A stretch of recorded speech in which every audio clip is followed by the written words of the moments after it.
Hello everyone, good morning, good afternoon, good evening. I'm Ashutosh Agarwal and I welcome you all in the CFA Level 1 summary video series. So now we will be starting with the equity. Yes, बहुत ही आपकी side से एक तरीके से requirement थी. तो yes, हम equity start कर रहे हैं and in this video we'll be starting with reading number 41 which talks about market organization and structure. So let's start with the point number 1 which talks about what is a function of financial system. What is the function of financial system. So financial system करता क्या है, basically allow करता है entities को कि मैं save कर सकता हूँ, बोरो कर सकता हूँ मनी एंड रेस कर सकता हूँ अपनी इक्विटी कैपिटल एंड मैनेज कर सकता हूँ अपने रिस्क को. तो फाइनेंशियल सिस्टम बेसिकली क्या कर रहा है मेरे लिए, नंबर वन क्या कर रहा है मेरे लिए, नंबर वन मेरे लिए सेविंग कर रहा है पैसा, नंबर टू इज बोरोइंग कर रहा है, number three is money raise कर रहा है, इक्विटी कैपिटल भी रेस कर रहा है एंड रिस्क को मैनेज करने के लिए हेल्प कर रहा है. Now when we look into the return determination, now if I have invested some of the money, so मैं रिटर्न डिटरमाइन करूंगा. ऑब्वियसली रिटर्न डिटरमाइन करने के लिए मैं रेट ऑफ रिटर्न कैलकुलेट करूंगा एंड इक्वेट करूंगा with the amount of borrowing and amount of lending को. So what I will be doing is I will be equating the amount of borrowing and the amount of lending. And let suppose अगर इस समय economy में अगर lower rate of return है, let suppose अगर economy में lower rate of return है, so what will be our thinking, what will be our thinking, मैं बोरोइंग ज्यादा करूंगा एंड सेविंग कम करूंगा. Because you will be thinking यार रेट तो मार्केट में है ही नहीं उतना, फिर से बढ़िया है कि मार्केट से पैसा उठा के अपने लिए यूज करने का ज्यादा अपॉर्चुनिटी है. तो you will B borrowing more and more and saving आपकी कम से कम होगी which will increase the current consumption. And अगर मार्केट में हाईएस्ट रेट ऑफ रिटर्न चल रहा है, rate of return on the higher side है, तो what will you will be doing is borrowing आप कम करोगे एंड आप सेविंग थोड़ी सी ज्यादा करोगे. नाउ मूविंग फॉरवर्ड, अगर हम बात करते हैं इक्विलिब्रियम इंटरेस्ट रेट, तो what is equilibrium interest rate, that it is the rate जिसपे borrowing rate and lending rate आपका सेम होता है, that is known as the equilibrium interest rate. अब हम बात करते हैं एलोकेशन ऑफ कैपिटल की. तो सबसे पहले दो चीज हमने देखी कि फाइनेंशियल सिस्टम कर क्या रहा है, एंटिटीज को अलाउ कर रहा है कि वो पैसा सेव कर सकते हैं, बोरो कर सकते हैं, इक्विटी कैपिटल रेज कर सकते हैं, रिस्क को मैनेज कर सकते हैं मल्टीपल स्टॉक्स में करके. और उसके बाद हमने बोला कि रिटर्न डिटरमाइन भी मैं करता हूँ अपनी, अगर मैं फाइनेंशियल सिस्टम में हूँ और फाइनेंशियल सिस्टम अगर मुझे लग रहा है कि रेट ऑफ रिटर्न मेरी ज़्यादा है, तो मैं क्या करूँगा, मैं सेविंग ज़्यादा करूँगा, बोरोइंग कम करूँगा. लेकिन अगर रेट ऑफ रिटर्न कम है तो what I will be doing is मैं बोरोइंग अमाउंट ज़्यादा करूँगा एंड सेविंग कम करूँगा, यानी अपनी करंट कंजम्पशन जो है मैं इंक्रीज कर लूँगा. उसके बाद हम बात करते हैं एलोकेशन ऑफ कैपिटल की. एलोकेशन ऑफ कैपिटल ये बोलता है कि आपके पास अमाउंट है, you have certain amount of money, अब आपको उसे एफिशिएंट तरीके से यूज़ करना है. सो एफिशिएंट तरीके से यूज़ करने के लिए अगर आपको हेल्प चाहिए, वो भी फाइनेंशियल सिस्टम आपको हेल्प करेगा. एंड यहाँ पे आप एलोकेट करते हो अपनी कैपिटल को to its most efficient uses में, अपनी मोस्ट एफिशिएंट यूजेस में उसको एलोकेट करते हो. हाँ जी, उसके बाद हम बात करते हैं कि अचीव करते हो आप highest return per unit of risk और मैक्सिमाइज़ करते हो इन्वेस्टर की यूटिलिटी. तो आपका पर्सपेक्टिव क्या रहता है यहाँ पे? आपका पर्सपेक्टिव ये रहता है कि अगर मेरे पास कोई कैपिटल है, if I am having certain amount of money, so what will your be take is that कि आप चाहते हो कि जितना मैं 1 यूनिट ऑफ रिस्क ले रहा हूँ, सो 1 यूनिट ऑफ रिस्क लेने से मुझे सबसे ज़्यादा से ज़्यादा रिटर्न मिलनी चाहिए. तो मैं अगर 1 यूनिट ऑफ रिस्क लेता हूँ, तो मेरी रिक्वायरमेंट रिटर्न की ज़्यादा से ज़्यादा होती है. तो मेरी अपॉर्च्युनिटी, मेरी ऑप्शन यही रहता है कि मुझे हाईएस्ट रेट ऑफ रिटर्न चाहिए अगर मैं 1 यूनिट ऑफ रिस्क ले रहा हूँ, या फिर मैं बोलता हूँ कि मुझे इन्वेस्टर की यूटिलिटी सबसे ज़्यादा चाहिए. इस तरीके से मुझे यूज़ करना है, ताकि मैं एलोकेशन मुझे इस तरीके से करना है बेसिकली अपना, ताकि मैं कैपिटल को अच्छे से यूटिलाइज़ कर पाऊँ. उसके बाद हम बात करते हैं कि what is the classification of asset and the market. अब क्लासिफिकेशन जब मैं एसेट की बात करता हूँ, तो एसेट को मैं फाइनेंशियल एसेट की तरह बोल सकता हूँ एंड रियल एसेट की तरह बोल सकता हूँ. तो एसेट के दो टाइप्स हो गए, asset is a financial asset and the real asset. Financial asset यानी कि जो भी करेंसीज हो गई आपकी, करेंसीज हो गई, सिक्योरिटीज हो गई, जो भी हमारे पास स्टॉक्स हो गए, डिवेंचर्स हो गए, या फिर जो भी हमारे equity stocks, stocks and bonds जो भी सिक्योरिटीज एंड डेरिवेटिव कॉन्ट्रैक्ट जो भी हैं, currencies and these are all the financial assets. Correct, these are all the financial asset. जब मैं फाइनेंशियल एसेट को डिस्टिंग्विश कर सकता हूँ दो चीजों में, number one is the debt security and number two is the equity security, जिसके अंदर ओनरशिप आपको मिलती है. इक्विटी सिक्योरिटीज में क्या होता है, आपके पास ओनरशिप आती है. And when we talk about the debt securities, you get the promise to repay the funds. आपको एक मिस मिलता है कि आपका सामने वाला बंदा आपका पैसा पे कर देगा और आपको सर्टेन अमाउंट ऑफ इंटरेस्ट जो भी एग्री हो रखा है वो आपको मिलता रहेगा. सो आपकी जो डेट में होता है, डेट में क्या होता है कि डेट में आपको ओनरशिप नहीं मिलती है, you get certain amount of interest on a periodical basis, certain time के बेसिस पे मिलता रहता है आपको, एंड आपको पैसा वापस भी मिल जाता है. बट डेट में, इक्विटी में क्या होता है कि आपको ओनरशिप मिलती है. And now when we talk about the real asset, तो रियल एसेट क्या होता है, बेसिकली द थिंग्स जिसको आप छू सकते हो, basically the tangible one, that is the real estate हो गया, इक्विपमेंट्स हो गए, and the physical asset, these are all the real asset. Now अब हम बात करते हैं सिक्योरिटीज के बारे में. First one is the publicly traded securities. Publicly traded securities क्या होती हैं, जो लिस्टेड अपने stock exchange, simple as that, which are traded on the exchanges. Number two बात करते हैं प्राइवेट सिक्योरिटीज. तो when we talk about the private security, तो क्या होती है कि जो पब्लिक मार्केट में ट्रेड नहीं कर रही हैं, not traded in the public market, and वो often illiquid and subject to less regulation मानी जाएगी, because when we list our securities on the stock exchange तो there are multiples and multiples of regulation, जैसे India के अंदर सेबी के regulations हैं, multiple regulations हैं जो आपको follow करनी पड़ती है, disclosures करने पड़ते हैं, because उसमें public का पैसा invested है. But when we talk about the private securities, वहाँ पे as such regulations थोड़ी सी कम हो जाती है, क्योंकि public का पैसा as such इतना वेस्ट नहीं है वहाँ पे, and क्योंकि आप पब्लिक स्टॉक एक्सचेंज पे ट्रेड नहीं कर रहे हैं, सो आई वुड से कि आपकी जो सिक्योरिटीज हैं वो थोड़ी सी इलिक्विड हो जाएंगी rather than the securities as compared to the security जो पब्लिकली ट्रेडेड है या फिर लिस्टेड है स्टॉक एक्सचेंज पे. Now when look at the derivative contract, ये अलग से करेंगे डेरिवेटिव कॉन्ट्रैक्ट, यहाँ पे थोड़ा सा ग्लिम्स की तरह हम कवर कर रहे हैं इसको. So when we talk about the derivative contract, तो व्हाट इज डेरिवेटिव कॉन्ट्रैक्ट? ऐसी कोई भी कॉन्ट्रैक्ट जिसकी वैल्यू डिराइव हो रही है अपॉन द अदर एसेट, यानी कोई भी अंडरलाइंग एसेट है जिसके बेसिस पे उसकी वैल्यू डिराइव होती है, ऐसे कॉन्ट्रैक्ट्स को क्या बोलते हैं? डेरिवेटिव कॉन्ट्रैक्ट्स बोलते हैं. डेरिवेटिव कॉन्ट्रैक्ट्स भी दो टाइप के होते हैं, एक होता है फाइनेंशियल डेरिवेटिव्स, एक होता है physical derivative. Financial derivatives are those derivatives जिनकी वैल्यू जो अंडरलाइंग है वो क्या है? वो इक्विटी है, इक्विटी इंडेक्स हो सकता है, डेट और डेट इंडेक्स हो सकता है. अगर कुछ ऐसे अंडरलाइंग एसेट है और उसके बेसिस पे उसकी वैल्यू डिराइव हो रही है, then we will be considering it as a financial derivative. Next one is a physical derivative, जिसकी वैल्यू डिराइव हो रही है किसी फिजिकल एसेट से, फॉर एग्जांपल गोल्ड, ऑयल या व्हीट एक्सेट्रा, जिनकी वैल्यू इस तरीके एसेट से डिराइव हो रही है, we term it as a physical derivative. अभी बात करते हैं स्पॉट मार्केट को लेके. स्पॉट मार्केट यानी कि फटाफट अभी इमीडिएट डिलीवरी चाहिए, अगर अभी इमीडिएट डिलीवरी चाहिए तो हम ऐसे मार्केट को क्या बोलते हैं? इमीडिएट डिलीवरी वाले मार्केट को स्पॉट मार्केट बोलते हैं. और उसके अंदर क्या होता है कि अगर मैं ये बात करता हूँ कि मुझे कॉन्ट्रैक्ट अगर फ्यूचर में करना है, फ्यूचर डिलीवरी से करना है, किसी भी फ्यूचर ऑब्लिगेशन के अगेंस्ट मुझे चीजों को करना है, तो उसको क्या बोलेंगे? जिसमें फिजिकल एंड फाइनेंशियल एसेट की डिलीवरी होगी ऑन द फ्यूचर डेट. अभी कुछ नहीं कर रहा है, स्पॉट पे कुछ नहीं है, ऑन द फ्यूचर कुछ होने वाला है, तो उन कॉन्ट्रैक्ट्स को हम बोलते हैं फ्यूचर्स, फॉरवर्ड्स या ऑप्शंस. ये भी आगे पढ़ेंगे. तो फ्यूचर फॉरवर्ड ऑप्शंस हम बोलते हैं कि इसमें आपकी जो डिलीवरी है वो फ्यूचर में होने वाली है. एंड स्पॉट मार्केट में क्या होता है कि फटाफट ऑन द डेट फटाफट इमीडिएट डिलीवरी अगर होगी तो उसे बोलते हैं स्पॉट मार्केट.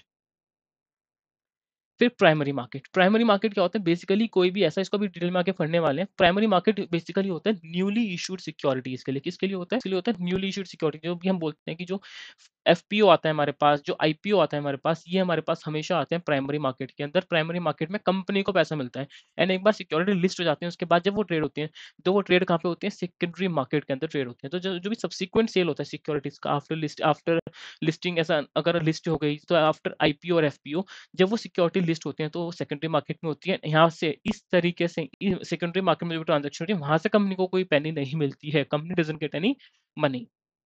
उसके बाद मनी मार्केट क्या होता है? बेसिकली मनी मार्केट एक ऐसा मार्केट है, market for the debt securities. क्या है money market? Market for debt security, जिसके अंदर जिनकी मेच्योरिटी 1 साल या 1 साल से कम की होगी. तो क्या बोला मैंने? मनी मार्केट क्या होता है? मनी मार्केट बेसिकली मार्केट है किसके लिए? डेट सिक्योरिटीज के लिए, जिनकी मेच्योरिटी 1 साल या 1 साल से कम पे होने वाली है, that is known as a money market.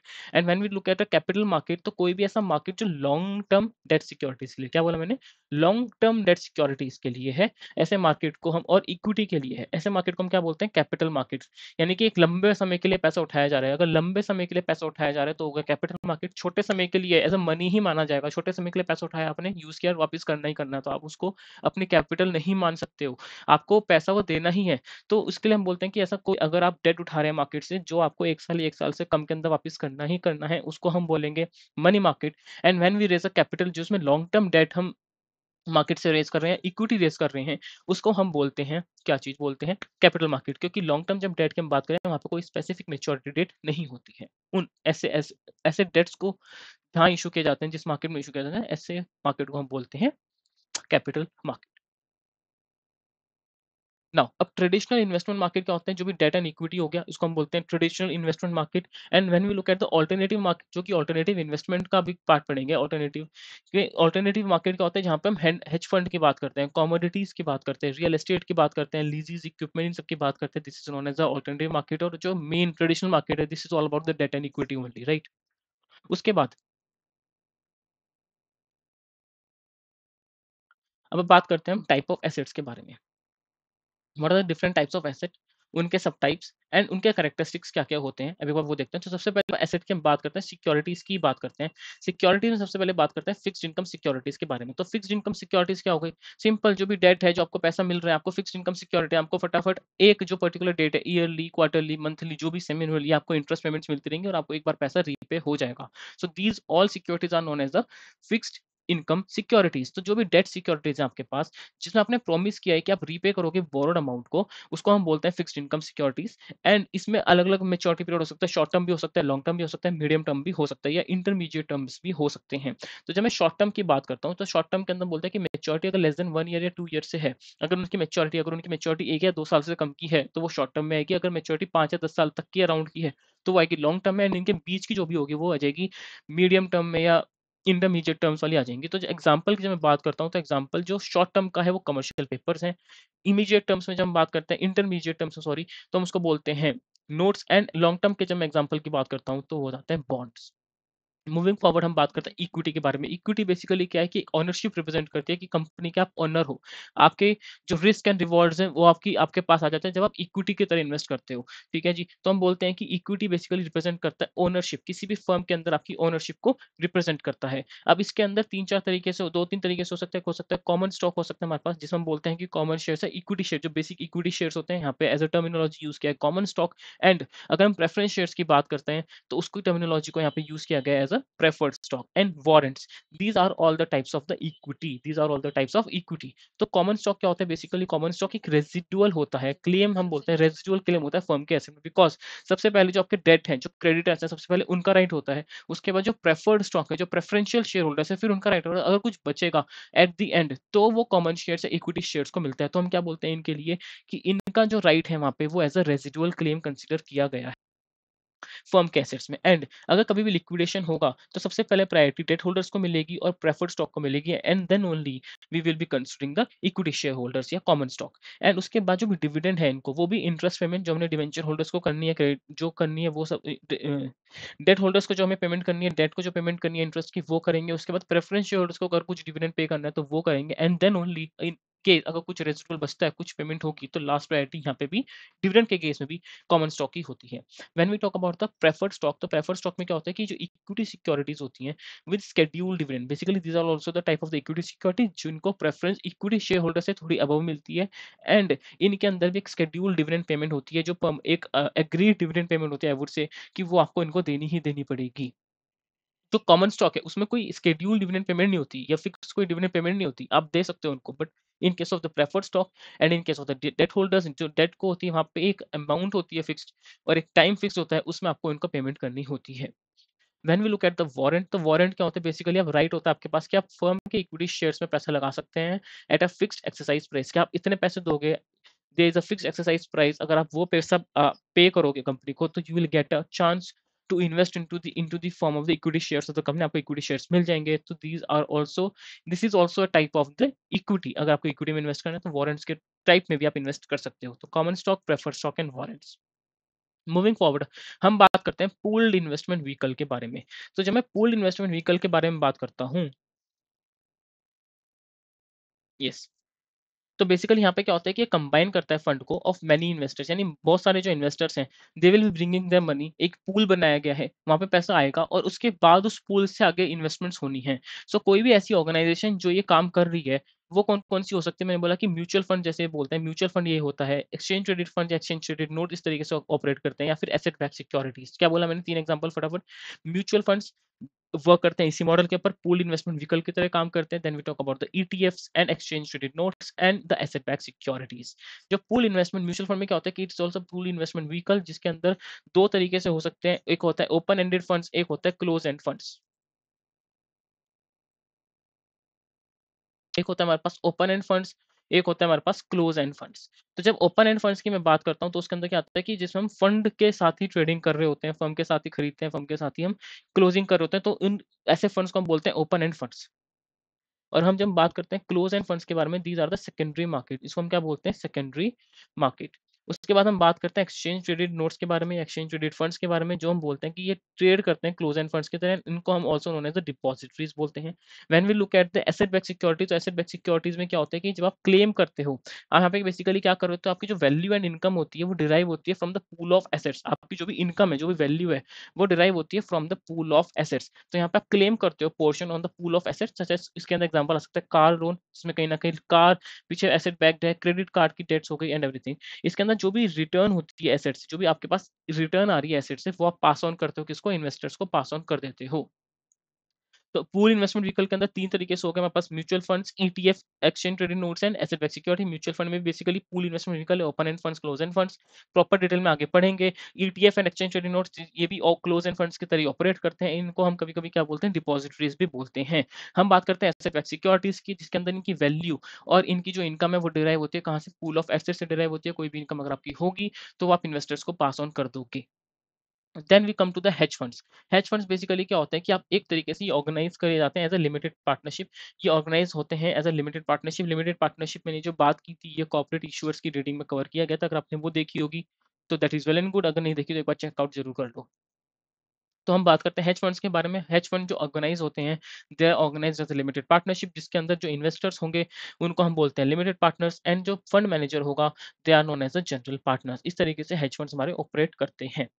Then we come to the currency. अब तक हमने एक बात करी सिक्योरिटीज। एसेट के अंदर सबसे पहले हमने बात करी सिक्योरिटीज की, उसके अंदर अलग अलग तरीके से देखा कि जो फिक्स इनकम सिक्योरिटीज हो गई, इक्विटी हो गई, पूल्ड इन्वेस्टमेंट व्हीकल्स हो गए, हेज फंड्स हो गए, दीज आर द सिक्योरिटीज के सब टाइप्स हो गए, करेक्टरिस्टिक्स हमने देख ली। नाउ अब दूसरी जो मुझे एसेट की टाइप में पढ़ना है, this is known as the currencies. Second जो सब टाइप, जो सेकंड टाइप है हमारा सिक्योरिटीज का, आई वुड से जो एसेट का, that is known as the currency. तो करेंसी क्या होता है, बेसिक फंडा simple, issued by the government का सेंट्रल बैंक जो भी होता है वो करेंसी इशू करता है।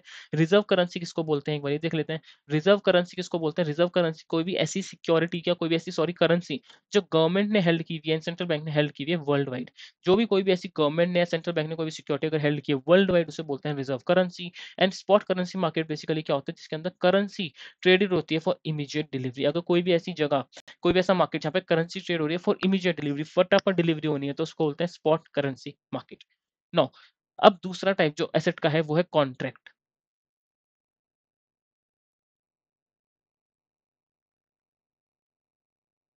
अब तो जब हम एसेट की बात, कॉन्ट्रैक्ट की बात करते हैं, तो कॉन्ट्रैक्ट बेसिकली होता क्या है, it's an agreement between the two parties. तो दो पार्टी के बीच में जब मैं एग्रीमेंट की बात करता हूँ, दो पार्टीज के बीच में जब भी मैं एग्रीमेंट की बात करता हूँ तो उसको बोलते हैं आप कॉन्ट्रैक्ट हो गया। दो पार्टीज के बीच में कोई भी एग्रीमेंट हो सकता है, उसे एग्रीमेंट कॉन्ट्रैक्ट बोलेंगे, जिसके अंदर कुछ ना कुछ फ्यूचर कोर्स में आगे कुछ ना कुछ आपकी एक रिस्पॉन्सिबिलिटी आएगी कि आपको ये एक्शन परफॉर्म करना है, जिसके अंदर आपको कुछ रिक्वायर होगा एक्शन इन द फ्यूचर। अब हम forward contract, future contract and swap contract की इन समय बात करते हैं। आई थिंक इसमें एक पेज ऊपर नीचे हो गया है और 2-3 कॉन्ट्रैक्ट्स हो रहे हैं, देखते हैं अभी चलो। हुँ, तो एग्रीमेंट हो गया 2 पार्टीज़ के बीच में, जिसमें एक्शन आपको रिक्वायरमेंट है। फ्यूचर के अंदर जब मैं फॉरवर्ड कॉन्ट्रैक्ट की बात करता हूँ, फॉरवर्ड कॉन्ट्रैक्ट क्या हो गया कि फ्यूचर में आपको कुछ अमाउंट पे आप एग्री कर रहे हो कि आपको बाय करनी है, आप बाय करोगे या सेल करोगे कोई भी एसेट फ्यूचर के अंदर। तो मैंने क्या बोला कि फॉरवर्ड कॉन्ट्रैक्ट में क्या हो रहा है कि फॉरवर्ड कॉन्ट्रैक्ट में आप क्या करते हो कि आपके पास आप एक एग्रीमेंट कर रहे हो बेसिकली कि आप बाय करोगे या सेल करोगे कोई भी एसेट फ्यूचर के अंदर at a specified price, at a particular specified price. This is known as a forward contract. अब इसके अंदर में क्या होता है कि mention in the contract at inception, कि आपने मेंशन कर दिया कॉन्ट्रैक्ट के इंसेप्शन पे कि आप स्पेसिफाइड प्राइस पे आप बाय करोगे या सेल करोगे फ्यूचर में कोई भी एसेट इन फ्यूचर। तो इसका अगर एग्रीमेंट हम बोलते हैं, इसको बोलते हैं forward contract. When we look in the future contract भी फॉरवर्ड कॉन्ट्रैक्ट की तरह ही होते हैं, but they are in the form of more standardised version होते हैं। They are more standardised as compare to the forward contract. And जो futures होते हैं वो ट्रेड होते हैं स्टॉक एक्सचेंज पे, एंड क्योंकि स्टॉक एक्सचेंज पे ट्रेड हो रहे हैं तो these are the form of liquid investments. फिर हम बात करते हैं स्वैप कॉन्ट्रैक्ट के बारे में कि अगर आपने स्वैपिंग करी है, फ्लोटिंग इंटरेस्ट रेट से आपने स्वैप कर लिया किसको, फिक्स्ड इंटरेस्ट पेमेंट को स्वैप कर लिया, इसको बोलते हैं इंटरेस्ट रेट स्वैप। जब आपने लोन आपकी करेंसी में दूसरी करेंसी से आपने कन्वर्ट कर लिया, स्वैप कर लिया, इसको बोलते हैं करेंसी स्वैप। एंड जब आपने रिटर्न ऑन इक्विटी पोर्टफोलियो का स्वैप किया, इंटरेस्ट पेमेंट ऑन डेट के उससे स्वैप किया, तो हम बोलते हैं इसको इक्विटी स्वैप। तो क्या बोला मैंने, इंटरेस्ट रेट स्वैप यानी कि आप फ्लोटिंग इंटरेस्ट रेट को स्वैप कर रहे हो फिक्स्ड इंटरेस्ट के पेमेंट से, एक करेंसी के लोन को दूसरी करेंसी के लोन से इक्विटी पोर्टफोलियो की रिटर्न को स्वैप कर रहे हो, interest payment on the debt, fix payment कहीं ना कहीं से। तो इन से फॉर्म्स को हम क्या बोलते हैं, interest rate swap, currency swap and interest equity swap.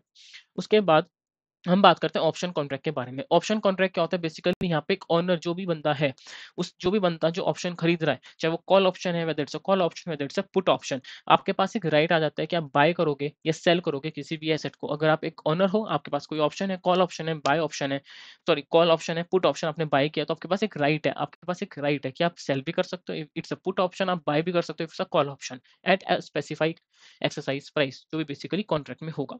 अगर आपके पास कॉल ऑप्शन आपने बाय किया, तो मैंने बोला कि आपके पास राइट आ जाएगा कि आप एसेट को बाय कर सकते हो, but it's not an obligation. अगर आपने कॉल ऑप्शन बाय किया, it's not an obligation to buy an asset, it's an right to buy an asset. And same in case with the case of the put option, आपके पास right है to sell an asset at a particular specified price, it's not an obligation to sell an asset. लेकिन अगर आप seller हो, अगर आपने option बेचा है, यू आर द सेलर और you are the writer of the option, you are the writer of the option, just listen me properly, you are the writer of the option. आपने option बेचा है, you are not the one who has buy an option. आपने ऐसे option को bye नहीं किया है, आपने सेल किया है। आप एक ऑप्शन जब आप सेल करते हो तो आपके पास एक ऑप्शन प्रीमियम एक अमाउंट रिसीव होती है, एंड आपके साथ साथ एक ऑब्लिगेशन आ जाती है। माय वर्ड्स, आपके पास एक ऑब्लिगेशन आती है कि आप सेल या अगर वो बाय होगा तो आपको, अगर आपने कॉल ऑप्शन सेल किया है तो आपको बाय करना पड़ेगा एसेट, अगर आपने पुट ऑप्शन सेल किया है तो आपको सेल करना पड़ेगा asset at a specified price. I think मैंने उल्टा कर दिया। अगर आपने कॉल ऑप्शन सेल किया है तो आपको सेल करना पड़ेगा, एंड अगर आपने पुट ऑप्शन सेल किया तो आपको बाय करना पड़ेगा eight a specified exercise price. तो अगर आपके पास ये ऑब्लिगेशन आ रही है, अगर आपके पास ये ऑब्लिगेशन है, तो क्यों आपके पास ऑब्लिगेशन है कि कब, जब आपने आपने ऑप्शन को सेल किया है। और जब मैं ऑप्शन को परचेज करता हूँ, मेरे पास राइट आता है whether to buy an asset और sell an asset as compare to the condition मैंने क्या कॉल ऑप्शन बाय किया है या फिर पुट ऑप्शन बाय किया है। अब बात करते हैं इंश्योरेंस कॉन्ट्रैक्ट के बारे में। इंश्योरेंस कॉन्ट्रैक्ट बेसिकली क्या होता है? सिंपल नॉर्मल इंश्योरेंस जो आप पे करते हो, इसमें आप पे करते हो कैश अमाउंट, जो भी आप अपना प्रीमियम पे कर रहे हो। इफ फ्यूचर इवेंट अकर, तो अगर मैं प्रीमियम पे कर रहा हूँ आपको, और you are a insurance company, और इन केस कोई भी अनएक्सपेक्टेड इवेंट, फ्यूचर इवेंट जिसके लिए मैंने अपने आप को सिक्योर किया, अगर वो चीज़ हो जाती है, so you are the one who will be paying me cash. And ये मैं क्यों करता हूँ? मैं हेजिंग पर्पस के लिए करता हूँ अगेंस्ट अनफेवरेबल और अनएक्सपेक्टेड इवेंट, जिनसे मुझे डर लग रहा है कि अनएक्सपेक्टेड इवेंट या अनफेवरेबल इवेंट्स हो सकते हैं फ्यूचर में, एंड मुझे अपने आप को हेज करना है, मुझे वो रिस्क नहीं लेना है। Then I will be going for the insurance contracts. उसके बाद हम बात करते हैं credit default swap. Credit default swap भी बेसिकली होता है कि जो भी बंदा, फॉर एग्जांपल हम बात करते हैं किसके लिए काम आता है, जस्ट अ सेकेंड। तो it is a form of the insurance, ये भी इंश्योरेंस की तरह ही होता है, जिसके अंदर आप पेमेंट कर रहे होते हो। कब? मैं पेमेंट कब करूंगा? जब इशूअर ने डिफॉल्ट कर दिया on the payment of its bond, and it is used by the bond holders या bond investors to hedge the default risk. Suppose you are the holder, अपने आप बॉन्ड होल्डर हो, and I am a company, I am a Reliance Industries limited.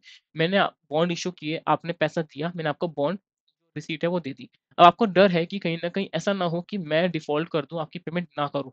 तो आप उसका भी insurance करा रहे हो कि इन केस अगर issuer that is me, Reliance Industries limited, अगर उसने कभी डिफ़ॉल्ट किया, तो अगर ऐसा हुआ तो आप जो इंश्योरेंस कंपनी जिससे आपने इंश्योरेंस लिया है, that will be paying an amount to you.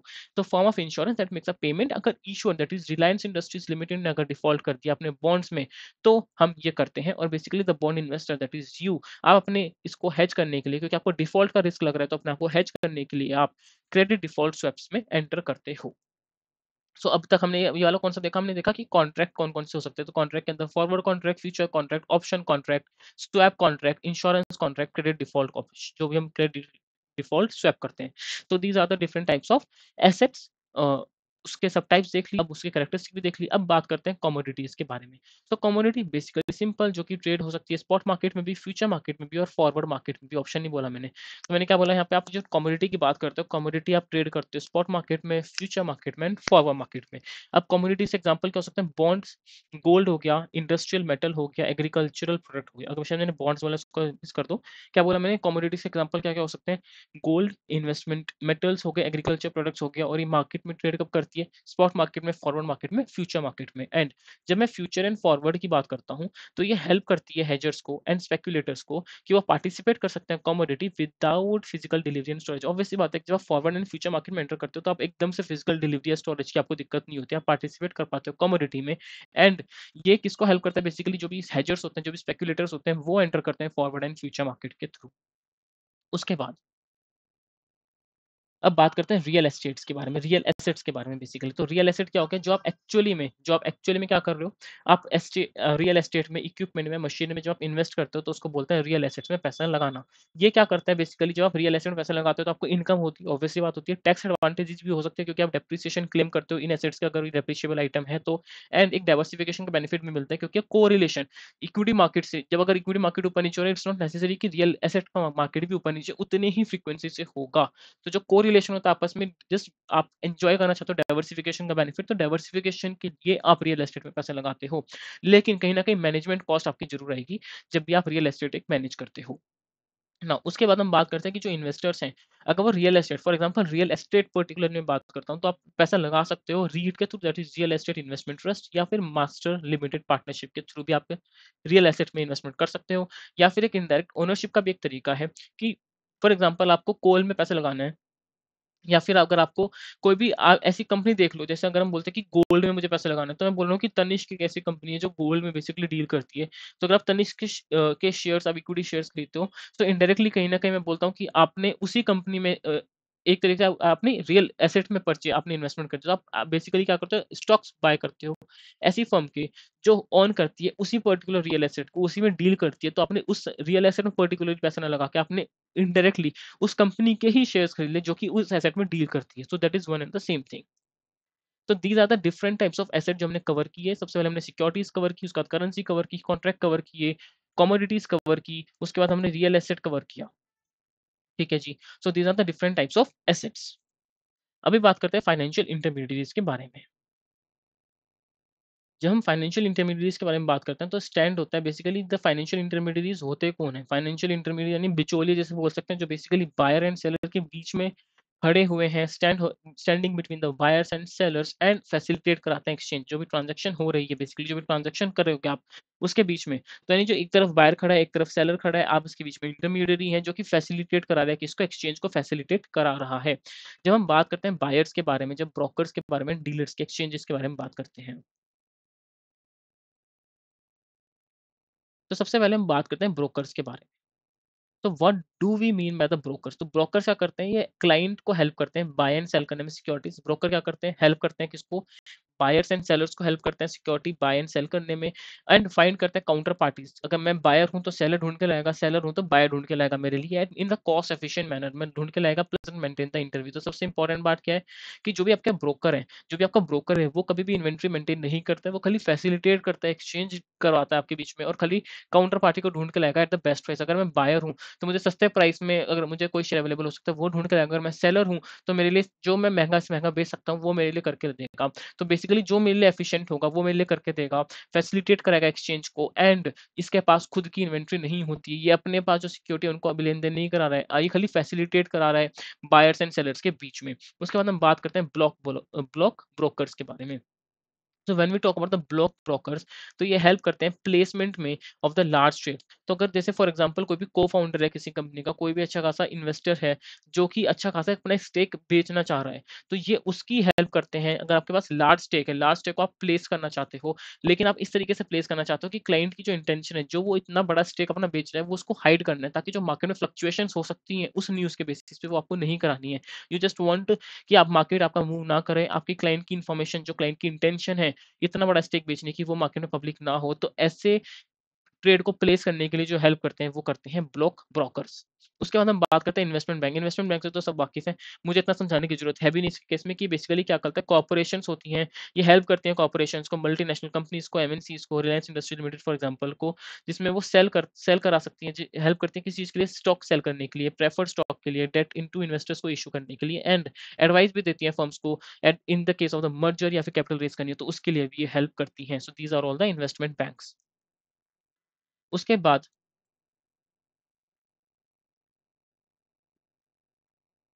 Just a second, I think कुछ तो ऊपर नीचे हो रखा है, नहीं, ठीक है, ठीक है, ठीक है, ठीक है। अब बात करते हैं एक्सचेंजेस के बारे में। एक्सचेंजेस क्या होते हैं? एक्सचेंज बेसिकली प्रोवाइड करते हैं वेन्यू, बेसिकली प्लेटफॉर्म प्रोवाइड कर रहे हैं जहाँ पे ट्रेडर्स मीट करते हैं। For example Bombay stock exchange, NSE हो गया। तो दीज आर द वेन्यू जो एक तरीके से एक प्लेटफॉर्म दे रहा है आपको कि आप यहाँ पे आओ, ट्रेडर्स आओ, बायर्स आएँगे, सेलर्स आएँगे, and they can meet, they can interact, आपस में ट्रेड कर सकते हैं। एंड यहाँ पे इलेक्ट्रॉनिक ऑर्डर मैचिंग भी होती है, एंड इनकी रेगुलेटरी फंक्शंस भी होते हैं। उसके बाद हम आगे बात करते हैं अल्टरनेटिव ट्रेड सिस्टम के बारे में। अल्टरनेटिव ट्रेडिंग सिस्टम बेसिकली क्या है कि it's a same trading function as exchanges. Exchange की तरह ही इनका ट्रेडिंग फंक्शन सेम होता है। अब एटीएस को हम दूसरे नाम से क्या बोलते हैं? प्लस एक चीज़ और, जैसे मैंने एक्सचेंज में बोला था कि रेगुलेटरी फंक्शंस होते हैं एक्सचेंजेस के, when we talk about the ATS, that is the alternative trading system, उनके रेगुलेटरी फंक्शन नहीं होते हैं। और एटीएस को मैं और क्या बोल सकता हूँ, एटीएस को मैं बोल सकता हूँ इलेक्ट्रॉनिक कम्युनिकेशन नेटवर्क, ईसीएनस, या फिर मल्टीलेटरल ट्रेडिंग फैसिलिटीज, एमटीएफ। क्या बोला मैंने? ऑल्टरनेटिव ट्रेडिंग सिस्टम को मैंने क्या बोला कि आप क्या किस तरीके से बोल सकते हो, electronic communication network that is ECN, या फिर मल्टीलेटरल ट्रेडिंग फैसिलिटीज एमटीएफ्स। उसके बाद जो एटीएफ है वो अपनी रिवील नहीं करता अगर क्लाइंट ऑर्डर्स को, तो उस चीज को हम क्या बोलते हैं, डार्क पूल बोलते हैं। अगर जो भी एटीएफ्स हैं अगर वो रिवील नहीं कर रहे अपने क्लाइंट के ऑर्डर्स को, सो इस चीज को हम क्या बोलते हैं, डार्क पूल। तो हाईलाइट कर देते हैं, इसको थोड़ा सा आपको ध्यान रखना है। अगर एटीएफ ने अपने डिस्क्लोज नहीं किए क्लाइंट के ऑर्डर्स को, नहीं डिस्क्लोज कर रहा, वो नहीं रिवील कर रहा, तो उसको हम बोलेंगे dark pool. Now when we talk about the dealers, तो what is basically dealer? Dealer basically वही है जो फैसिलिटेट कर रहा है बाइंग एंड सेलिंग को, basically buying buying and selling में फैसिलिटेट कर रहा है। And the most important thing is कि डीलर की इन्वेंट्री होती है। डीलर अपनी इन्वेंट्री से आपको हेल्प कर रहा होता है, डीलर अपना जो सिक्योरिटीज है वो आपको बाय या सेल करा रहा होता है उसके बेसिस पे। तो अब एक चीज दिमाग में रखने वाली है कि जो ब्रोकर है, फटाफट फटाफट फटाफट, जो ब्रोकर है, ब्रोकर की इन्वेंट्री नहीं होती है। ब्रोकर खाली एक्सचेंज में फैसिलिटेट करता है, बाय एंड सेलिंग में काउंटर पार्टी ढूंढ के लाता है सामने से।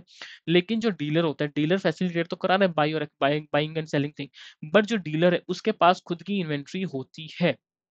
एंड ये प्रोवाइड करता है लिक्विडिटी को, जो डीलर्स हैं लिक्विडिटी प्रोवाइड कराते हैं, and profit from the spread. जो प्रॉफिट बेसिकली क्या करते हैं जो डीलर्स हैं, वो प्रॉफिट कैसे अर्न करेगा, जो बिड एंड आस्क स्प्रेड है, क्योंकि उसके पास खुद की इन्वेंट्री है। वो किसी एक्स अमाउंट प्राइस पे परचेज करेगा, एक्स अमाउंट प्राइस पे वो सेल करेगा, तो जो भी बीच का डिफरेंस होगा उसके बेसिस पे वो वहां से प्रॉफिट अर्न करेगा। एंड यहाँ पे ब्रोकर एंड डीलर कॉन्फ्लिक्ट भी हो सकती है कि अगर वो कहीं ना कहीं ब्रोकर की तरह काम कर रहा है तो उसको सस्ते दाम पे डील क्लोज करानी है, लेकिन अगर वो डीलर की तरह दिमाग में लेके चलेगा तो उसको ये हो सकता है कि उसको ज़्यादा से ज़्यादा प्राइस कोट करना है ताकि वो बिड एंड आस्क स्प्रेड में अपने प्रॉफिट को अर्न कर सके। तो कहीं न कहीं वो कॉन्फ्लिक्ट दिमाग में आएगी। एंड जब हम बात करते हैं कि अगर कोई ऐसा डीलर है, अगर कोई ऐसा डीलर है, अगर कोई भी ऐसा डीलर है हमारे पास जो ट्रेड कर रहा है किसके साथ, सेंट्रल बैंक के साथ ट्रेड कर रहा है, बाप रे! क्या बोला मैंने? अगर कोई भी ऐसा डीलर है जो सेंट्रल बैंक के साथ ट्रेड कर रहा है, dealing in the government securities, कोई भी ऐसा बोला, मैंने बोला कि कोई भी ऐसा डीलर जो trade with the central bank dealing in the government securities, उसको हम बोलते हैं प्राइमरी डीलर्स। उसको क्या बोलते हैं हम? Primary dealers. एंड यस, अब हम बात करते हैं सिक्योरिटाइजर्स के बाद में। This is the another type of financial intermediaries. ये क्या करते हैं, बेसिकली इनके पास क्या होता है, लार्ज पूल होता है। क्या होता है इनके पास, लार्ज पूल होता है, किसका, सिक्योरिटीज का और एसेट्स का। इनके पास क्या होता है, लार्ज पूल होता है। एक पूल इन्होंने बना के रखा हुआ है जिसके अंदर सिक्योरिटीज, बहुत सारी सिक्योरिटीज हैं, बहुत सारे एसेट्स हैं। अब ये उस सिक्योर जो पूल है उसकी अब आपको क्या देंगे, आपको इंटरेस्ट सेल करेंगे। अब आपको इंटरेस्ट सेल करेंगे उस पूल का टू द अदर इन्वेस्टर्स। आपको क्या दूंगा मैं, एक रिसीट दे दूंगा, आपको एक इंटरेस्ट सेल करूंगा उस पूल का जिसके अंदर बहुत सारी सिक्योरिटीज पड़ी हुई है, जिसके अंदर बहुत सारे एसेट्स पड़े हुए हैं। अब जो भी रिटर्न मेरे को पूल से आएगी, बेसिकली जो भी एसेट, जो पूल के अंदर जो भी सिक्योरिटीज एसेट्स हैं, जो वहां से रिटर्न आ रही है और अपनी फीस माइनस करके ये आपको पास ऑन कर देंगे। सो सिक्योरिटाइजर का ये फंक्शन है। And now the next another financial intermediary जो है डिपॉजिटरी इंस्टीट्यूशन। आई नो थोड़ा बहुत थ्योरेटिकल है, उस थोड़ा सा मैनेज कर लो। And yes, I would be preparing this video in the multiple parts, two parts, basically maximum two parts होंगे। This is the first part, थोड़ा बहुत थ्योरेटिकल है। एंड जो सेकंड पार्ट होगा उसके अंदर थोड़ा सा मैं टेक्निकल जो अच्छे अच्छे पॉइंट्स हैं वो कवर करूंगा, तो सेकंड पार्ट और मजेदार होगा। मैं इसमें इसलिए कवर नहीं करना चाहता हूँ बिकॉज आई नो कि थोड़ा बहुत मोनोटोनस हो जाता है, एंड एंड रखूंगा तो आप ढंग से नहीं सुनोगे। तो थोड़ा बहुत स्टार्टिंग में भी थ्योरी है। एंड जो नेक्स्ट वीडियो होगी उसके अंदर मैं अलग से margin, initial margin requirement, margin leverage, basically जो बात करते हैं हम लेवरेज पोजीशन के लिए, वो कंसिडर करेंगे। एंड 2-3 पॉइंट्स और अच्छे-अच्छे हैं, वो पार्ट 2 में कवर करेंगे। एंड दिस पार्ट 1 थोड़ा-सा शॉर्ट रखेंगे ताकि जो थ्योरेटिकल पोर्शन है वो फटाफट निपटा दें। तो हम बात करते हैं डिपॉजिटरी इंस्टीट्यूशन के बारे में। डिपॉजिटरी इंस्टीट्यूशन क्या होता है, बेसिकली एग्जांपल बैंक्स हो गए, क्रेडिट यूनियंस हो गए, सेविंग्स एंड लोन्स की बात हो गई, जिसके अंदर हम इंटरेस्ट पे करते हो, आप पे करते हो इंटरेस्ट कस्टमर के डिपॉजिट। अगर कस्टमर आपके पास आके डिपॉजिट करता है तो आप उसके ऊपर इंटरेस्ट दोगे और आपको प्रोवाइड करोगे उनको transaction services. And other intermediaries की हम बात करते हैं, पे लेंडर्स या फिर फैक्टरिंग कंपनीज भी डिपॉजिटरी इंस्टीट्यूशन के एग्जाम अदर इंटरमीडियरीज में आएंगी। Now when we look at the insurance companies, तो इंश्योरेंस कंपनीज क्या करती हैं, बेसिकली इंश्योरेंस प्रीमियम मेरे से कलेक्ट करेंगी। मेरे से क्या करती हैं, इंश्योरेंस प्रीमियम कलेक्ट करती हैं एंड मेरे को प्रोवाइड करती हैं risk reduction to into insure. क्या हुआ, मैं देखो बेसिकली क्या बोला है यहाँ पे कि आप एक इंश्योरेंस कंपनी हो, आप मेरे से इंश्योरेंस प्रीमियम लोगे, आप मेरे से इंश्योरेंस प्रीमियम लोगे और मुझे बदले में क्या दोगे, मुझे रिस्क रिडक्शन दोगे। I am the insured, you are the insurer. क्या बोला मैंने, आई एम द इंश्योर्ड, मैं इंश्योर्ड हुआ हूँ आपका इंश्योरेंस लेके, यू आर द इंश्योरर।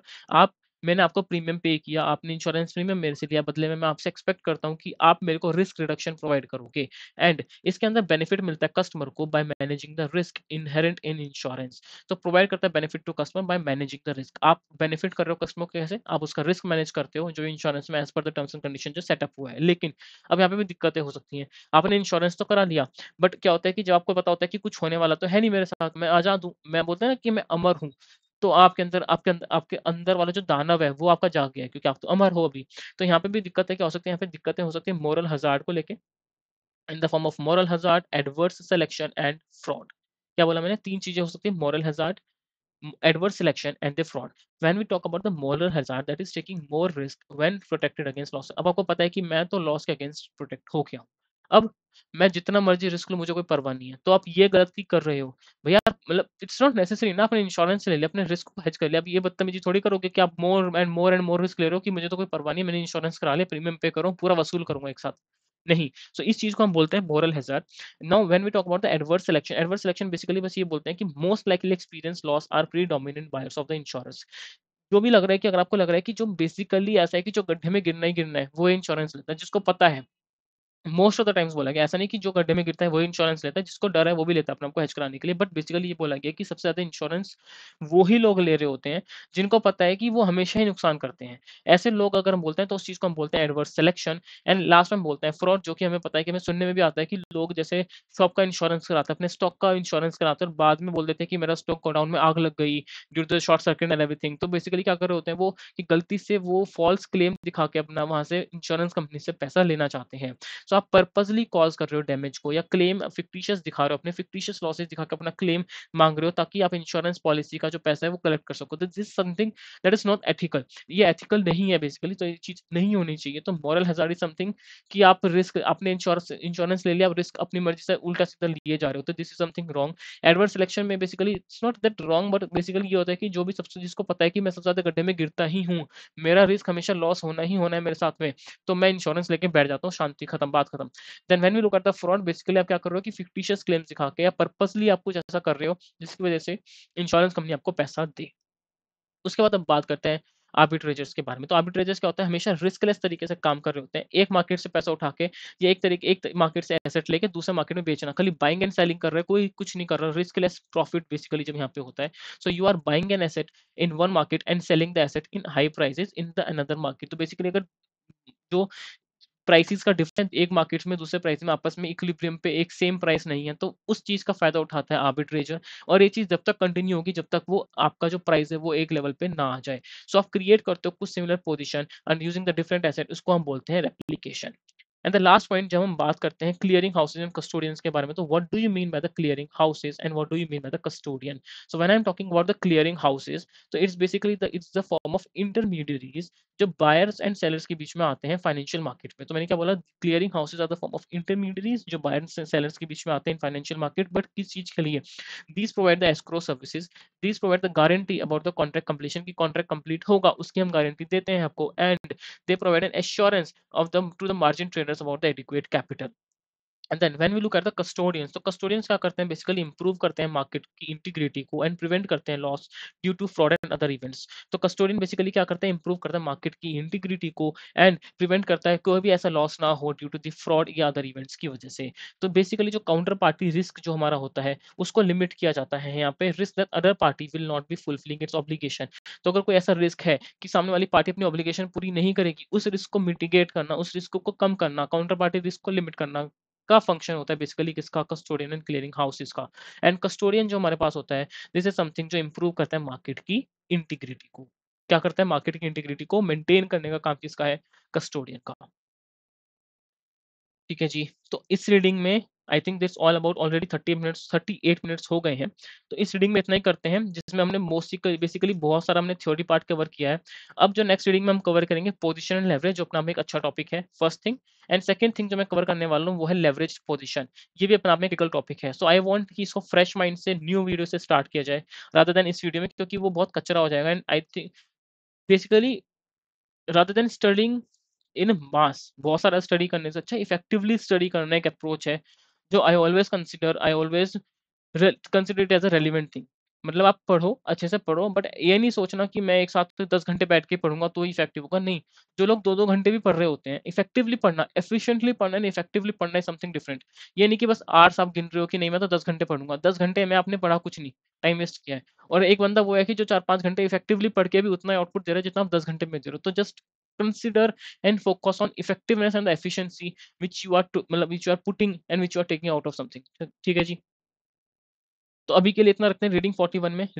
इसका पार्ट 2 आएगा जिसके अंदर पार्ट 2 थोड़ा-सा लंबा करके उसमें सारे थ्योरी पार्ट भी कवर कर लेंगे एंड इनिशियल स्टार्टिंग स्टेज पे हम अच्छी-अच्छी चीज़ें उसमें सीखने की कोशिश करेंगे।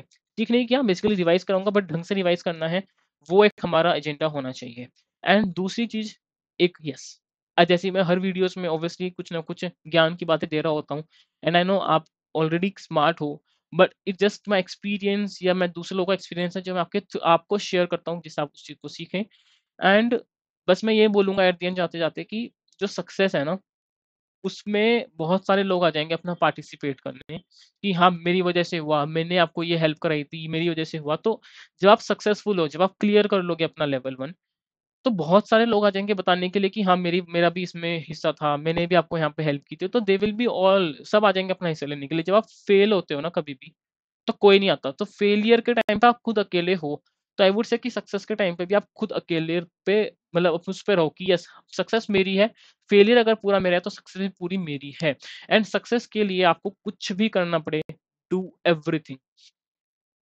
आप कामयाब होगे तो सब आपके साथ रहेंगे, आप कामयाब नहीं हो तो कोई आपके साथ नहीं है, कोई भी नहीं होता है, कोई भी नहीं। You will be all alone.